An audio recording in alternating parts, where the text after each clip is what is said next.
Travis just had his 10th anniversary, celebrated that in April with us. Hear you say all the time, build a bridge and get over it, right? Build a bridge. That is your saying. I will always associate that with you. And so you're faced with something, you build a bridge and get over that. It's just 1%. He literally just talks about 1%. Yes. And I've got a 3-car garage with, of course, 5 kids and a grandbaby. Yep. We normally clean it out once a year. Mm-hmm. And then by the end of the year, it's a little messy because the kids are throwing their stuff in there. Well, I'm like, if I just did 1%, I wouldn't have to spend 2 whole days cleaning it out. But I think sometimes the difference in skill set between whatever role you're moving from to a management level is so different, it's shocking.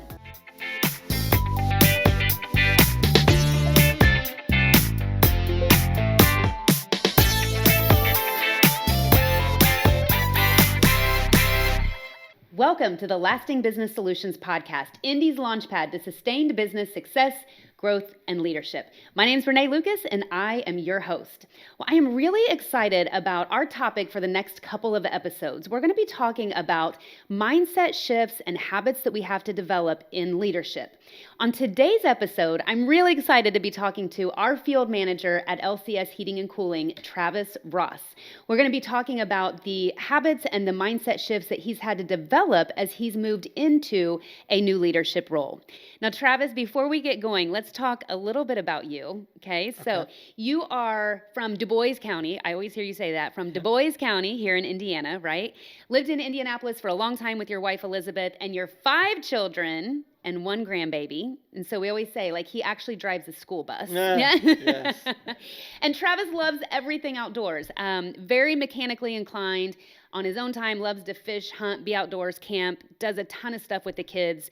And so we are just very grateful that he gives his time to us every single day and every single week and to those that we serve, because I tell you what, you bring excellence every day, and I know that we appreciate that. And I'm happy to share your story and how you've grown with the company. Well, thank you. All right, well, let's roll. So, Travis, let's talk a little bit. Let's go back and let's talk real quick about how you even got into trades. Like, why HVAC? I had a couple jobs coming out of high school, and I was working 2 jobs when I met Elizabeth. Your wife? Yep, my wife. Night shift, daytime, and it literally almost like killed me. At 18 probably years old, 19 years old, yes. And Elizabeth's dad happened to own a HVAC business, and he was like, he's a hard worker. And Elizabeth kept saying, no.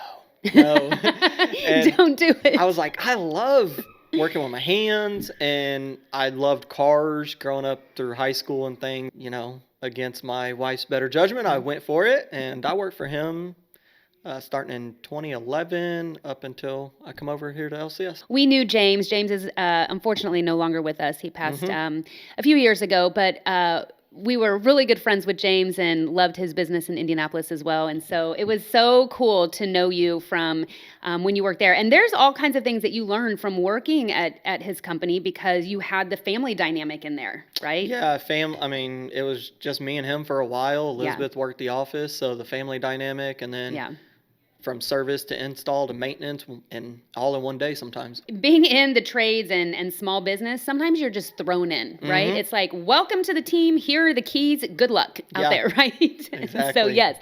So let's talk a little bit about when you joined LCS, you were in our installation department. Yep. And through the years, you have worked through some different positions, and as you've grown as a person and professionally, there are certain different departments and skill sets that you have developed and you have tried to kind of find your niche and where it is, right? So talk to us a little bit about that progress and what sparked your interest in the management and leadership side of things. Again, I love working with my hands, and as I've grown, I realize I really like teaching people. You are a people person. You're a talker. Yeah. And I also believe that with the managers or management position, you know, not only are you teaching people, but we're teaching them the LCS way. And that's what ultimately I really learned from Travis. I mean, there were so many things in the install department or in the sales or in the service. It was like, you know, this is the way we do it. And then you bring on new people, and it's like, I want to teach them the LCS way. First of all, I want to give a little shout out. Travis just had his 10th anniversary, celebrated that in April with us. And so congratulations. That is a huge milestone. And there's no need to work 2 jobs, right? Well, thank you. I'm glad I don't have to anymore. Yes. So Travis, we're going to talk about habits that you've had to build since moving into a management position. So to clarify for a minute, as a technician, you had yourself to worry about and nobody else really, right? Now you have every other technician that's in the field to worry about. You work closely with a dispatcher in our office. You have your own responsibilities as a manager in the performance of the department, right?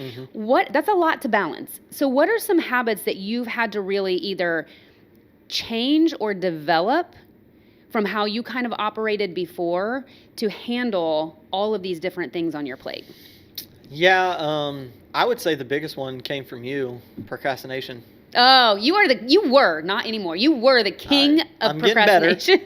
I'm getting better. Yes. So what are some things that you would procrastinate on and why? Sending a message out. Like, I remember one time I was like, okay, I'll get that done. And you were like, no, we're doing it now. And you got out your phone and you sent the message. I don't even remember what it was for. Yeah. But you sent the message and it was done. Yes. And I was like, I would have done that in like 10 minutes. And then you were like, you would have forgot. Yes. And then it would have went until tomorrow. Yes. So just the little things, even like getting things done so that you're not either forgetting or thinking about them later. And it's taking you longer to do it. Yeah. And sometimes later is in the evening when you're trying to be with your family. And then all of a sudden, you have to stop and you're distracted by that, right? Something that we see other business owners, leaders, managers do all the time is they'll unintentionally create this huge to-do list for themselves because they don't get the simple things done right now, right? So take that message. How many messages do you send out on an average day between maybe the office and technicians and your other management members and customers? Like, how many messages would you say you send out a day? On a good day, 5. On a really, really good day, you could be up to 15 or 20. Yeah. So let's say we have one of those days where you've got 10, 15, 20 messages that you've sent out. Even if you took half of those and was like, oh, I'll get to that later. What are the chances you're going to remember? Oh, you're going to forget. You are. There's no way you're going to remember all of that. And I really don't see anybody having like a little notepad take. By the time you take a note on it, you could have just I've tried that. Sent the message. Yeah, I've tried the notepad. And then you end up with 4 of them or end up with things that you don't realize that you forgot to do, even though it's in a notepad. Do you think, okay, would you label yourself as an organized person by nature? No. Okay. And I feel like sometimes too, that's where procrastination comes into, right? Do you think as other managers are listening to this, do you think that is a skill that you can develop, or do you think that that's something that you have to be a successful manager? Very difficult to develop, but it can be done. I think it can be. Yeah. Atomic Habits, go back to that real quick. It's just 1%. He literally just talks about 1%. Yes. And I've got a 3-car garage with, of course, 5 kids and a grandbaby. Yes. And, we love riding 4-wheelers and stuff. And it's like, we normally clean it out once a year. And then by the end of the year, it's a little messy because the kids are throwing their stuff in there. Well, I'm like, if I just did 1%, I wouldn't have to spend 2 whole days cleaning it out. I love that. So I've just been going in there in the mornings, taking my mind off of things, and I'll pick up things. Yeah. At work, I had to switch off a desk, and I had this stuff just stored. I'm like, I'll get to it. Just a few things a day. Just stop. I'll take a real quick break, and so it's just 1%. You know what? I love that. That is a major habit switch because before it was all or nothing. I'm either going to have 2 days to get it done right now, or I'm going to save it for later, right? Yep. Realistically, as a manager, when do you ever have 2 days to get something done? Never. So it never happens, right? Yeah. And it's funny, but I think that's a great example that you just gave of like the stuff on your desk that you had to go through, because all of a sudden you just, and it could be 2 weeks later, right? But all of a sudden you just realize that pile is really small right now. And you tackle it. And I've actually adapted that myself recently because I've got like a paper storm going on my desk right now. It looks like yours, right? And so when I look at that, I'm like, ooh, and it's like, today I'm going to get through this, right? And that's it. And it feels good. It feels like you've checked something off your list. It feels productive. Don't label it. It doesn't have to be 100 things that you got to do. No. Be 5. Yes. 1. But just get it done. Yeah. Have you noticed an impact that's made in your day by that 1% change mentality? Oh, yeah. Yeah. That's awesome. I mean, you walk into your office or wherever it is, anywhere, and you got kind of a mess. And it's Yeah. like 1% a day, through a couple weeks is, 15 or 20%. And now it's cleaner. It's kind of like making your bed. People say making your bed, it makes you feel good. Yeah. It's kind of like that. It makes you feel good. Yeah. You got a little bit of a cleaner office, organized. It Yeah. just helps you through the whole day. I think that is a great mindset shift, or a mind, just a mindset to adapt as a leader, because one of the things that I remember you asking me about a lot when you were first in the position is, when do I have I don't have the time to do all of this, right? Then we would talk about that all the time, and I was like, figure it out. Like, that's, as a manager, I don't have all the time that I want either. You have to be able to figure that out. And I think having that 1% mindset shift is the way that you figured it out. And you've realized you're never gonna have 2 hours back to back. Yeah, but you helped. It was probably a few months ago. I was like, I'm never caught up, and you were like, you're never going to get caught up. And Right. I'm like, no, you do, and you're like, no, Travis. And you said a few things like, you're always going to have something. Yeah. I'm like, oh, I will always have something. Yes. Whether it's ordering parts or whatever, but you're always going to have something. So just 1%. Yes, 1%. I love that. So many people too, they'll read books, they listen to podcasts, they go to conferences, they do all of these things, but they don't actually implement anything that they've learned. Have you finished that book yet? I have not. But what I love about that is you've already implemented the 1% mindset in your personal life and in your work life, and you haven't even finished the book yet. Yeah. That is a huge step as a leader, to be able to implement right like that. Let's reflect back for a minute, okay? So if you think back to your day, so let's take like the first hour in your day 6 months ago. How does that look different now than what it did 6 months ago? 6 months ago, I would say it was kind of just get to work and just start my day, and talk to techs, and just now I would say I'm more focused. Like, what do I need to get done in the morning so that I can set up myself for success later? Oh, I like that. So give me an example of what that might be. So in the morning before, you just kind of came in, like, just talk, chatted with everybody, chatted hung out in the warehouse, whatever. So what are the things, like some things that you might be focused on in the morning?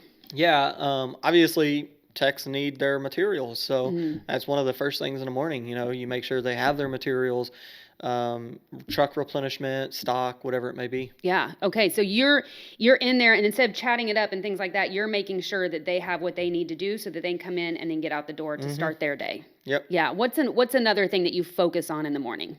I would say just going to the office and making sure the office staff is set, for at least right then and there. Yeah. To get started.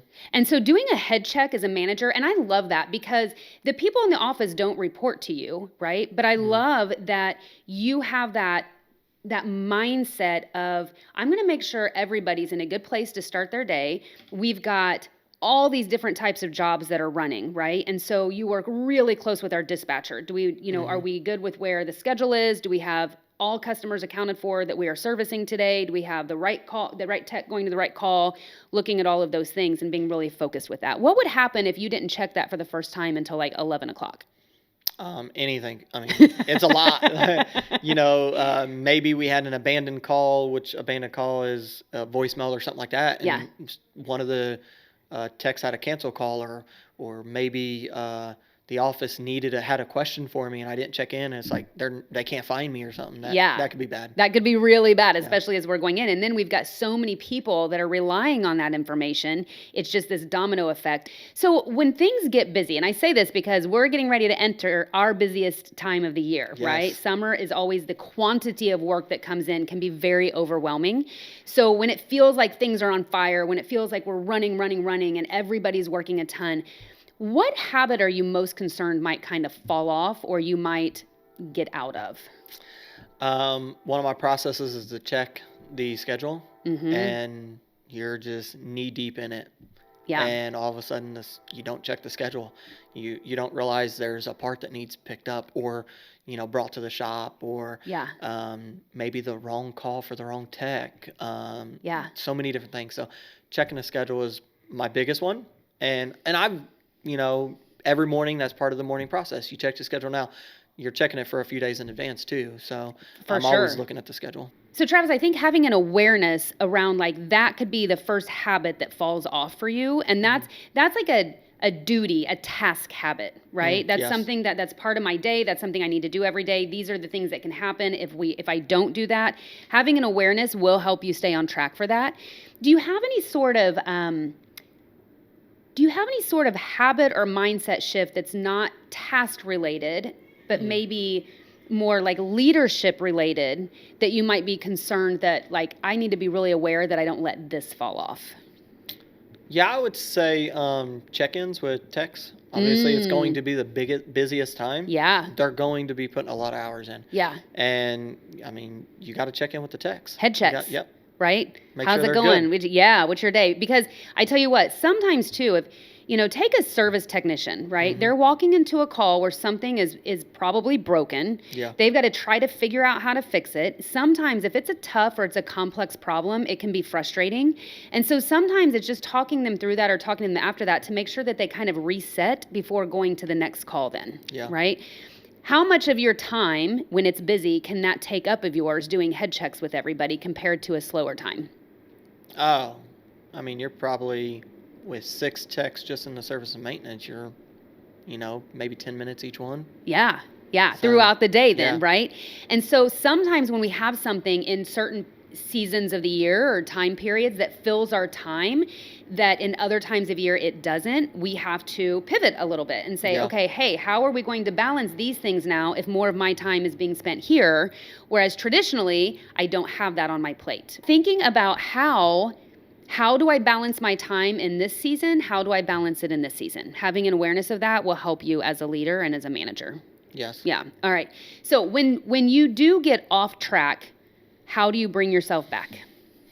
Because it's going to happen. Yeah, it's the same thing with the techs, and I think I've learned this just growing over the years in the field. You get on a complex job, and sometimes it can overwhelm you. You got to go take 5. And I tell the techs that. Yeah. Like, it's complex. Go take 5. I love it. I love it. Go walk, go take a deep breath, go get a drink. Yeah. Just stop, and then Do you do that yourself? Yep. That's awesome. Gather your thoughts back up, and then get back at it. Talk about it again. I hear you say all the time, build a bridge and get over it, right? Build a bridge. That is your saying. I will always, always associate that with you. And so you're faced with something, you build a bridge and get over that. Do you feel like you keep that in your head as a manager and as a leader?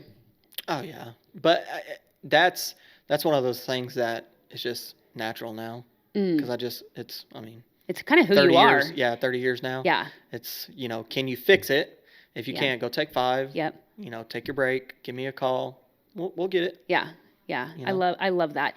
Travis, what would you say if you were talking to another person who is going to move into a leadership role in whatever company industry that they're at? So it's a new role for them. They don't have managerial experience or any prior leadership training. What's a piece of advice that you might give to them?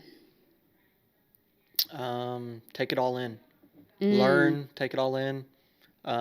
It's definitely going to be a different atmosphere. You got to be strong-willed in that, I think. And again, just take it all in. How do you feel like you've hit any roadblocks in your management path? And if so, how do you move past that? Yeah, you lean on other people. We've got great leaders like yourself and Travis, and there's a gentleman at Johnstone. He's the hub manager, and we chit chat, and he's been in the Air Force and those sort of things. So he's got a lot of leadership experience in that role. Yeah, and it's like just anybody that you can learn from. I just take it all in and learn from them. I love that. Something that you asked me recently is if you could go to another business, particularly HVAC, and shadow their management team, their field manager, their install manager, service manager, however they're set up, right? And I think that's a great idea. Travis and I do that ourselves as business owners, going to conferences and different things like that. And so I think I love that you shared that, because that's something that is a philosophy that we have ourselves, that like learn from other people, lean on other people, remember that it's not just you.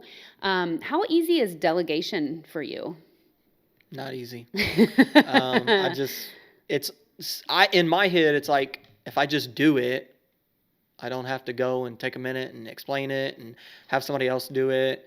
But then you'll never get everything done that way. Right. That is such, that is a mindset shift that has to happen as a manager and a leader, because you cannot do everything. You have to teach others, not only to help get everything done, but how will anybody else ever grow in their career if you're always doing it for them or doing it themselves? Yeah. Right? It's always important to learn how to delegate, but you can appropriately delegate. Like there's a system to it. I was a little fearful of that at first, though. It was like, something small, taking out trash. Yeah. It's like, well, if I can't take out trash, then why would somebody else, like, are they going to be or feel belittled?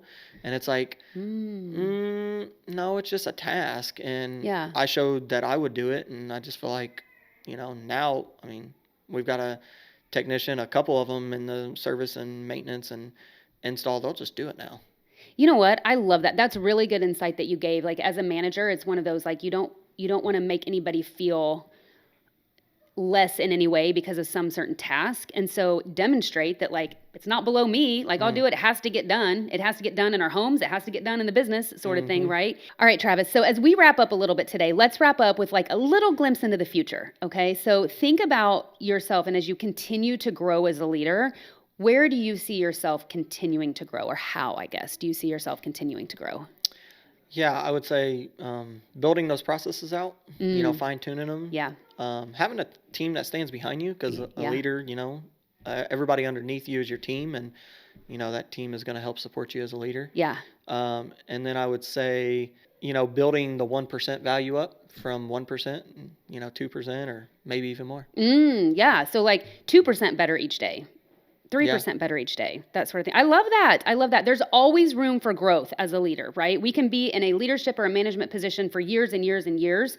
And I think part of the importance is not getting stagnant as a leader, continuing to build that team as you're talking about. And then, Travis, the things that come from, like, you're talking about building processes and continuing to build those out, the performance level of your department that you manage will only level up with those things as well. Yeah. If you are a new leader in a company, I hope that this has been a great podcast for you to listen to, because Travis, you've given some really good insight in what's been difficult, what have been some aha moments for you, and what resources you've used to help you grow as a leader. Travis, thank you so much for being here today and for giving us some great tips. I think that this is so helpful for somebody who is new in leadership and new in management. There are so many times that in so many businesses, we often think that management is the next natural step from whatever it was before, right? And sometimes it is, and sometimes it isn't.